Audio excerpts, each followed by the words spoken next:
اور اب یہاں رخ کرتے ہیں احمد پور سیال کا۔ سمندوانہ اور کبیر والا کا درمیانی دریائی راستہ اب گھنٹوں کے بجائے منٹوں میں طے ہوگا۔ کشتیوں والے پل کی تعمیر شروع کر دی گئی ہے۔ مزید تفصیلات جانتے ہیں احمد پور سیال سے محمد عرفان ہرپل کی اس رپورٹ میں۔ جی بالکل، احمد پور سیال سے کبیر والے کا درمیانی دریائی راستہ جو پہلے کئی گھنٹوں میں طے کیا جاتا تھا اب وہ منٹوں میں طے ہوگا۔ عوام کی دعائیں رنگ لے آئی، کشتیوں والے پل کی تعمیر شروع ہو گئی ہے، جس پر وہاں کی عوام کا کہنا ہے کہ ہم پہلے جو سفر گھنٹوں میں طے کرتے تھے وہ اب منٹوں میں طے کریں گے اور ہم اس کو کسی نعمت سے کم نہیں سمجھتے۔ مزید جانتے ہیں یہاں کے شہری سے اس کشتیوں والے پل کے بارے میں کیا کہنا ہے۔ بسم اللہ الرحمن الرحیم۔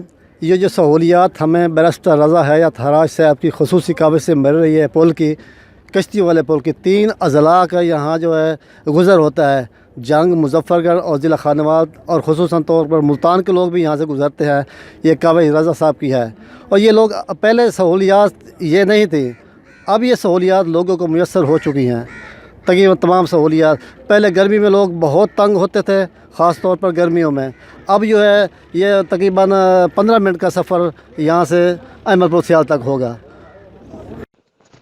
کیمرہ مین ٹیم کے ساتھ Muhammad Irfan Harpal, city 5 T V, Ahmadpur Sial. اور اب یہاں رخ کرتے ہیں احمد پور سیال کا۔ چوک گڑھ موڑ چاروں طرف کی سڑکیں ٹوٹ پھوٹ کا شکار ہیں۔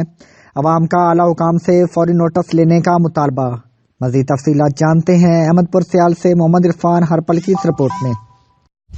جی بالکل، احمد پور سیال چوک گڑھ موڑ اور جنگ روڈ، لیا روڈ، ملتان روڈ، گڑھ مراجہ روڈ بری طرح ٹوٹ پھوٹ کا شکار، جس سے گزرنے والی گاڑیاں ناکارہ ہونے لگی۔ عوامی حلقوں کی جانب سے ڈپٹی کمشنر جنگ و محکمہ ہائی وے سے مطالبہ کیا گیا ہے کہ جلد از جلد چوک گڑھ موڑ سمیت چاروں روڈ کی مرمت کروائی جائے۔ کیمرہ مین ٹیم کے ساتھ Muhammad Irfan Harpal, city 5 T V, Ahmadpur سیال۔